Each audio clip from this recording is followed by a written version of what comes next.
کہ جو بندہ یہ وظیفہ پڑھے گا اللہ کا عرش ہل جاتا ہے. لا علاج بیماریاں ہوں، دکھ ہوں، غم ہوں، قرضے ہوں، مصیبتیں ہوں، ناکامیاں ہوں اور پریشانیاں ہوں اور ایسے حالات کے جو انسان کہے کہ بس اب تو موت ہی ہے، اس کے علاوہ کوئی راستہ نہیں، کوئی ایسی پریشانی ہو، اللہ کا نظام ہے کہ اس پہ وہ ملتا ہے جو ایمان انسان گمان نہیں کر سکتا، سوچ نہیں سکتا. یہ فیصل آباد کے ساتھ ماموں کانجن میں ایک درویش ہوتے تھے، صوفی عبداللہ صاحب رحمۃ اللہ علیہ، بڑے اللہ والے تھے، درویش تھے، اللہ سے مانگتے تھے، اللہ دے دیتا تھا. تو مجھے ان کے ایک شاگرد نے بتایا، اردو بازار لاہور میں ہوتے تھے، کہنے لگے کہ میں ایک دفعہ گیا تو مجھ سے فرمانے لگے کہ میرے سارے کے سارے طالب علم استاد جمع ہو کے آ گئے کہ ہمارے جو ہے وہ ہمارے راشن نہیں، کھانا پینا کچھ نہیں، تنخواہیں نہیں ملی، سب چیز ختم ہو چکی ہے، تو اب ہمیں اجازت دے دیں، آپ کے پاس تو ہے نہیں. اچھا فرمایا مجھے چند دن دے دو، جتنے اور دن صبر کر لیا، چند دن مجھے دے دو. تو فرمایا پھر بیٹھ گئے مصلی اور جو سورۃ فاتحہ پڑھی نا جب آتے تھے نا، ایاک نعبد و ایاک نستعین، اس کو جو وجدانی کیفیت کے ساتھ دل کی گہرائیوں اندر کے درد کے ساتھ پکارتے تھے، اتنا درد، اتنا غم، اتنا درد، اتنا غم جو پکارتے تھے کہ ایسے محسوس ہوتا تھا کہ زمین ساری کی ساری ہل رہی اور ہر طرف ایک نظام چل رہا ہے. اور جب پھر اس صورت کو پورا کرتے تھے، پھر سورۃ فاتحہ پڑھتے تھے، اور جب پہنچتے تھے ایاک نعبد و ایاک نستعین، پھر ایسے جو ہے اس کو دہراتے تھے. پر بات یہ ہے وہ دعا پڑھتے نہیں تھے، مانگتے تھے. ایک ہے دعاؤں کا پڑھنا، ایک ہے دعاؤں کا مانگنا. وہ دعا پڑھتے نہیں تھے، مانگتے تھے، اور اللہ مانگنے والے کو دیتا بھی ہے، اللہ مانگنے والے کو عطا بھی کرتا ہے، اور اللہ کی رحمت مانگنے والے کے ساتھ سدا رہتی ہے، ہمیشہ رہتی ہے. وہ دعا پڑھتے نہیں تھے، مانگتے تھے. بس کہا کہ ایسے مانگے، ایسا مانگا، ایسا مانگا کہ اللہ پاک کو ترس آیا. چند ہی دنوں میں فرمایا اللہ نے دکھایا کہ یہ دیگ ہے سونے کی بھری ہوئی ہے، اور میں نے آپ کے حوالے کر دی، اور تھوڑا سی ایسے جگہ ہٹائی تو وہ دیگ نکل آئی. تو فرمایا پھر مٹھیاں سونے کی بھر بھر کے دیتے تھے اور کہتے تھے اس کو حسب ضرورت خرچ کرنا، خیال کرنا، کہیں فضول خرچی نہ کرنا، اسراف نہ کرنا، اللہ کے خزانے ہیں اور برکت والے ہیں، کہ اللہ ناراض ہو کے چھین نہ لے، کہ اللہ ناراض ہو کے چھین نہ لے. مجھ سے ایک صاحب کہنے لگے کوئی ایسا عمل بتائیں، کوئی ایسا عمل بتائیں کہ میں چاہتا ہوں میری 7 نسلوں میں رزق ختم نہ ہو، جو مہنگائی اور حالات اور پریشانیاں میں دیکھ رہا ہوں. کوئی ہے عمل؟ میں کہا بالکل ہے. میں نے کہا روزانہ 40 منٹ بیٹھ، 40 منٹ صبح دوپہر شام، جو تیری تنہائی کا وقت ہو، کہ یا اللہ دنیا میں ایسی جگہ کوئی کہیں ہوتی، اکیلے بیٹھے رہتے یاد تیری دل نشی ہوتی، اکیلے بیٹھے رہتے یاد تیری دل نشی ہوتی. 40 منٹ کوئی ایسا بیٹھ 40 منٹ اس انداز سے مصلی پہ، کہیں بستر میں، کہیں ایسی جگہ جہاں سوئے نہیں، اور بس صرف ایک بار سورۃ فاتحہ پڑھا، اور اس کے بعد ایاک نعبد و ایاک نستعین کو دوہرا. جاگ رہے ہیں، دیکھتے رہیں، مجھے دیکھتے رہیں، میں آپ کو دیکھتا رہوں. آپ اللہ کے اور اس کے حبیب کے مہمان ہیں، آپ کو دیکھنا بھی ثواب ہے، آپ کو دیکھنا بھی ثواب. تو میں نے اسے عرض کیا کہ بس اس کو وجدان سے پڑھو، ایسے پڑھ کے رونگٹے کھڑے ہو جائیں، آنسو بہنے لگ جائیں، دل کے اندر کا درد اور دل کا اندر کا غم، اور اللہ کے سامنے حاضری، استحضار، اور یہ کیفیتیں تیری ہوں کہ بس اس کے علاوہ کوئی مجھے یاد نہ رہے. اس درد سے پڑھو 40 منٹ. 40 کے عدد کے ساتھ کائنات کے رازوں کا بڑا تعلق ہے. 40 کا جو عدد ہوتا ہے، بس 40 کے عدد کے ساتھ پڑھ، اور بہت توجہ سے پڑھ، اور بہت دھیان سے پڑھ، روز پڑھ.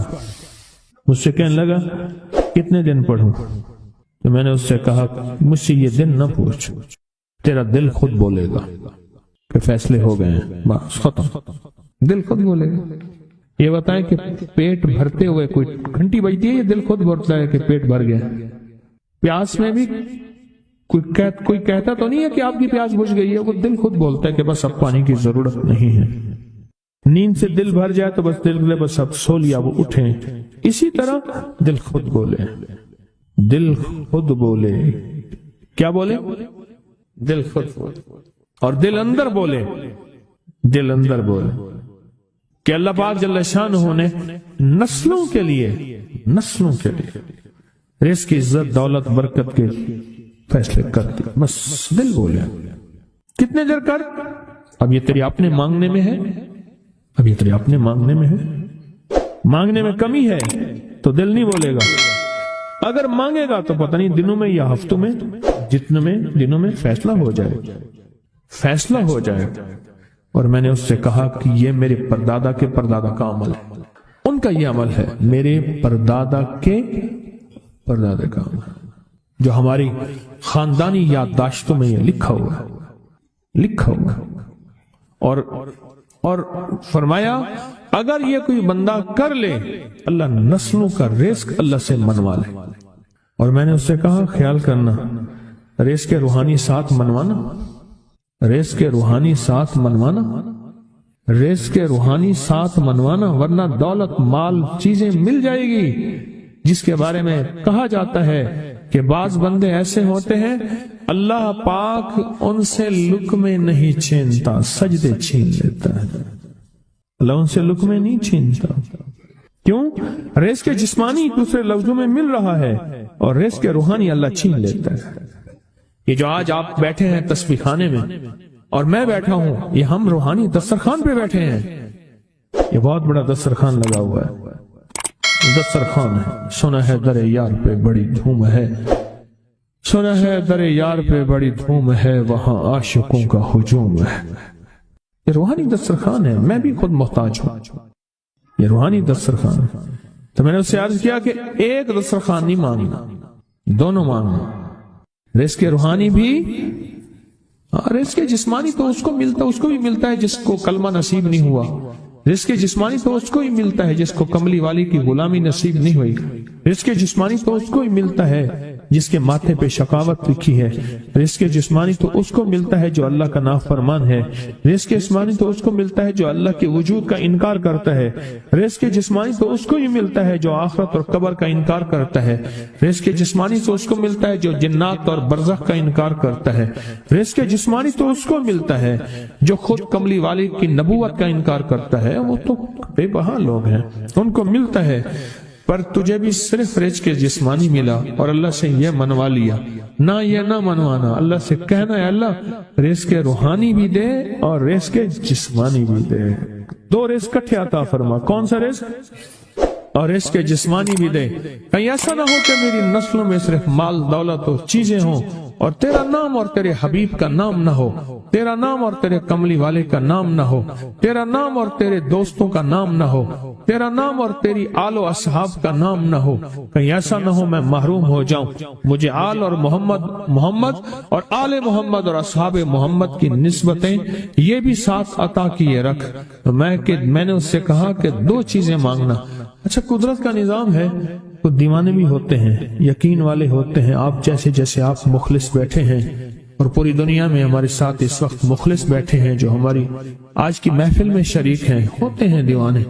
اس نے یقین سے پڑھنا شروع کر دیا، مجھ سے کہنے لگا ایک وقت ایک جگہ ہو بہت بہتر۔ میں نے اس سے کہا، میں نے کہا پھر بھی اگر ایک وقت ایک جگہ میسر نہ بھی ہو تو اگر عمل کسی وقت چوک جائے، عمل کی جگہ چوک جائے، عمل کا وقت چوک جائے، مجبوری میں نہ ہو تو بہتر ہے، پر توجہ نہ چوکے، دھیان نہ جائے، استحضار نہ جائے، یقین نہ جائے، اور سچا یقین ہو کہ میرا اللہ خود کہتا ہے یہ مانگنا بھی تو اسی نے دیا ہے نا، اسی نے مانگنا دیا ہے۔ جب اس کریم نے مانگنا ہی خود دیا ہے تو عطا بھی خود کرے گا۔ نہیں خوف نارے جہیم کا کہ کرم ہے مجھ پہ کریم کا، وہ خود عطا کرے گا مجھے، اس نے مانگنا دیا دے گا۔ یقین ہو ایسا ایسا ایسا ایسا اتنا زبردست یقین ہو، اتنا یقین ہو اللہ کے ملنے پہ اور اللہ کے مانگنے پہ، اتنا یقین ہو کہ گمان اور خیال سے بالا تر یقین ہو، بہت زیادہ یقین۔ یاد رکھیے گا میری بات، میری طرف دیکھتے رہیں، یاد رکھیے گا جس کو ملا ہے یقین کی طاقت میں ملا ہے، اور جس سے چھنا ہے بے یقینی نے اس سے سب کچھ چھین لیا، بے یقینی نے اس سے سب کچھ چھین لیا۔ جس کو ملا ہے یقین کی طاقت سے ملا ہے، یقین ہو کہ میں کر رہا ہوں اور اللہ مجھے دے دے گا۔ کہا کہ کیسا یقین ہو؟ کہا جیسے بکری کے تھن دودھ سے بھرے ہوئے اور میں کہوں کہ میرے ہاتھ سے دباؤں گا اور دودھ نکلے گا، اس سے زیادہ یقین۔ اور کہا کس سے زیادہ یقین؟ کہا کہ ایک بڑا نوٹ ہو اور بڑا نوٹ کے اندر جو ہے ایک آنے کی چیز آنی ہے، تو میں کہوں گا اس سے تو اس کی نوٹ کے اندر تو ہزاروں آنے ہیں، اور میں ایک آنے کی چیز، ایک ٹکے کی چیز لوں گا اور میرا کام بن جائے گا۔ اس سے زیادہ یقین ہو، اور اس سے کہیں زیادہ یقین ہو کہ سخت پیاس ہے اور میں پانی کو دیکھوں، اور پانی کو دیکھتے ہی مجھے یقین ہو کہ اس سخت پیاس میں میرا پیاس بجھ جائے گی، پیٹ بھر جائے گا۔ اس سے کہیں زیادہ یقین ہو۔ میں پھر بھی یقین کو نہیں سمجھا سکا، علم بھی محدود ہے، الفاظ بھی میرے پاس محدود ہیں۔ اس سے کہیں زیادہ یقین ہو، اس سے کہیں زیادہ یقین، اور بہت زیادہ یقین، اتنا یقین۔ کیا خیال ہے؟ آپ چاہیں گے اپنی نسلوں کے لیے بخت، رزق، نصیب اور مقدر منوا لیں؟ کیا خیال؟ وہ بڑا کریم ہے۔ میں نے ابھی نہیں بتایا کہ قرآن کا واقعہ سنایا، حضرت موسیٰ اور خضر علیہ السلام کا قرآن کا واقعہ سنایا کہ ان کی 7 نسلوں کا جو ابا تھا نا، وہ 7 نسلوں میں پہلے والا ابا، دادے کے دادے کے دادے کا دادا، وہ نیک تھا، وہ دعائیں مانگتا تھا، وہ اللہ کے ساتھ تعلق میں تھا، اس کا تقویٰ تھا، وہ اس کی نیکی کا اثر، اس کی نیکی کا اثر، اس کی نیکی کا اثر نسلوں میں منتقل ہوا، نسلوں میں منتقل ہوا۔ پڑھ لیں، مانگ لیں، اللہ سے کر دیں کہ اللہ میرے لیے اور میری نسلوں کے لیے رزق روحانی اور رزق جسمانی کے فیصلے کر دیں، رزق روحانی اور رزق جسمانی کے فیصلے کر دیں۔ شاہ عبد الرحیم تھے شاہ ولی اللہ رحمت اللہ علیہ کے والد محترم۔ انہوں نے شاہ ولی اللہ سے کہا بیٹا میں تجھے روحانی مشقیں کرا رہا ہوں، ایک مشق ایک بھی کر لے، اپنے لیے اور اپنی نسلوں کے لیے اللہ سے رزق منوا لے، اللہ سے رزق منوا لے۔ تو پوچھا کہ حضرت میں رزق کیسے منواؤں؟ فرمایا کہ کچھ وقت ایسا نکالا کر، ایسا وقت نکالا کر 2 گھڑی اور 3 گھڑی کا، ایک ساتھ 2 گھڑی اور 3 گھڑی، ایک ساتھ تقریباً 21 منٹ کی ہوتی ہے، تقریباً 21 منٹ کی، 2 ساتیں مل جائیں تو 40 منٹ بنتے ہیں، تو ایک ساتھ 2 ساتھ 3 ساتھ کی گھڑی میں کہ بیٹھ کے نا سورۃ فاتحہ اور اس میں ایاک نعبد و ایاک نستعین کا تکرار اور استحضار کیا کر، اور ایسا کیا کر تیری آنسوں بہیں، تیرا دل روئے، تیری آنکھیں روئیں، تیرے رونگٹے کھڑے ہوں اور رواں اور اس کے اندر سے تیرا پل پل، تیرا من، تیرا جذبہ، تیری سوچیں بولیں، کیا بولے؟ ایاک نعبد و ایاک نستعین۔ ایک میلہ تھا اللہ کے نیک بندوں کا، تو اس میں 70 اولیاء جمع ہوئے، 70 اولیاء جمع ہوئے۔ ہر اللہ کے ولی نے کہا کہ آپ کوئی ایسا وظیفہ بتائیں، ایسی تصویر بتائیں، ایسا ذکر بتائیں جو اللہ کے عرش کو ہلائے اور جو اللہ کی ذات کو متوجہ کر دے، جو اللہ کے تعلق کو نصیب کر دے، کوئی ایسا ذکر، کوئی ایسی تصویر بتائیں۔ فرمایا سب نے بتایا کہ سورۃ فاتحہ ہے، اور اب سب سے پوچھا سورۃ فاتحہ میں کوئی ایسا جوش بتائیں جو سورۃ فاتحہ کا دل ہو۔ سورۃ یاسین قرآن کا دل، لیکن سورۃ یاسین کا دل سلام قولا من رب الرحیم۔ ہر سورت کے اندر اللہ پاک نے کچھ نعمتیں، کچھ نقطے رکھے ہیں تو فرمایا سورت فاتحہ کا دل. تو میلے میں جتنے بھی اولیاء 70 بیٹھے تھے سب نے کہا کہ اگر سورت فاتحہ کا دل پانا ہے تو وہ صرف کیا ہے؟ ایاک نعبد و ایاک نستعین. اس کا مفہوم عام سادہ سے یہ ہے کہ مولا غلامی تیری در کسی اور کا. جب غلام تیرے ہیں، منگتے تیرے ہیں، بھکاری تیرے ہیں، محتاج تیرے ہیں، پھر در بھی تیرا ہے، پھر در بھی تیرا ہے، اور کسی کا در مولا نہیں ہے، پھر در بھی تیرا ہے. تیرے در کے ہم محتاج، تیرے بر کے ہم غلام. تو میں نے اس سے کہا کہ یہ وظیفہ کر، سارا دن پڑھی ایاک نعبد، اور کام بھی کرتا رہے، وضو بے وضو چلتا بھی رہے، یہ پڑھتا بھی رہے، پڑھتا بھی رہے، پڑھتا بھی رہے. چند دن چند ہفتے یہ عمل کر، اور رات سوتے ہوئے سورت فاتحہ پوری کر 40ویں، اور پھر درود پاک پڑھتے پڑھتے سو جا. 70 اولیاء نے فرمایا کہ جو بندہ یہ وظیفہ پڑھے گا اللہ کا عرش ہل جاتا ہے، اور فرشتوں میں کوہرام مچ جاتا ہے، اور فرشتوں میں اللہ کے بارگاہ میں فریادیں ہوتی ہیں کہ یا اللہ یہ بندہ ہے اور اس نے یہ عمل کیا ہے، یہ وظیفہ کیا ہے، اور ابھی تک اس کی دعا قبول نہیں ہوئی، یہ مانگا ہے ابھی تک دعا قبول نہیں ہوئی. فرشتوں میں یہ کوہرام مچ جاتا ہے. ایک اللہ کے دوست تھے، سوتے سوتے ایک دم اٹھ بیٹھے. اٹھنے کے بعد وجدانی کیفیت کے ساتھ جو ہے یہ وظیفہ پڑھنے لگے. تو کسی نے پوچھا کہ حضرت کیا ہوا؟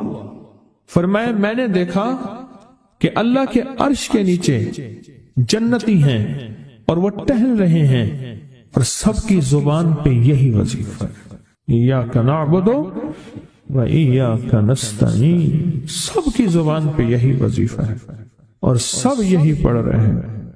میری ایک درخواست ہے سورت اخلاص 2 تسبیح زندگی کا معمول بنا لیں، اس کو تو کبھی نہ چھوڑیں. کیا خیال ہے؟ 2 تسبیح زندگی کا معمول بنا لیں، اس کو کبھی نہ چھوڑیں. اس کا فائدہ کیا ہوگا؟ اس کے انوکھا فائدہ ہوگا. اللہ پاک نا نور کی برکت سے، اعمال کی برکت سے نسلوں میں نور اور خیر عطا فرماتے ہیں. پھر نسلوں میں وہ نور چلتا ہے، نسلوں میں وہ برکتیں چلتی ہیں. بعض اوقات دوسری نسل میں، بعض اوقات تیسری نسل میں، اور بعض اوقات اسی نسل میں. عرض کر رہا تھا کہ اپنی زندگی میں اس نور کی روشنی کو ساتھ لے کر چلے. 2 تسبیح سورت اخلاص کی تو زندگی میں نہ چھوڑیں. سفر میں جا رہے، حضر میں جا رہے، صحیح جا رہے، پیدل چلتے پڑھ لیں، گاڑی چلاتے پڑھ لیں، گاڑی میں بیٹھے پڑھ لیں، کہیں دفتر میں بیٹھ کے پڑھ لیں، مجبوراً وضو نہیں تو بھی پڑھ لیں، پر چھوڑے نہیں. کیوں؟ آپ کی زندگی میں اس کا نور نسلوں میں منتقل ہوگا، اور اس کا نور نسلوں میں جائے گا، اور نسلوں میں رزق، دولت، عزت کے اللہ دروازے کھول کے دکھائے گا. ایسا نور ملے گا آپ سوچ نہیں سکتے. ایسا نور ملے گا. کون سا مسلمان ہے جو کہتا ہے مجھے سورت قل ہو اللہ، سورت اخلاص نہیں آتی؟ ہر بندے کو آتی ہے. اگر کوئی کمزور علم رکھنے والا ہے تو تھوڑی سی محنت کرے، یاد کرے تو اس کو یاد ہو سکتا ہے. ایک میں آپ کو عجیب بات بتاؤں.